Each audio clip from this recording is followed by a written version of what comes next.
and Hamas. Vice President Kamala Harris and running mate Tim Walz are campaigning in Georgia this week. This is the first time the two will appear together in the Peach State. They'll take a bus tour through South Georgia Wednesday, nearly a week after they ceremonially accepted their nominations.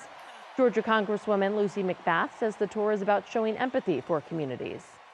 No matter what the naysayers say, they're for the people, and they've always both of them have great records of putting people over politics. Harris will end the tour on her own Thursday night with a rally in Savannah. The Republican ticket also knows the importance of Georgia. Donald Trump's running mate, J.D. Vance, was just in South Georgia last week. Vance held a campaign event in Valdosta where he spoke about public safety, the fentanyl crisis, and border security. He's headed to Michigan Tuesday, while Trump will be in Wisconsin on Thursday and Pennsylvania on Friday.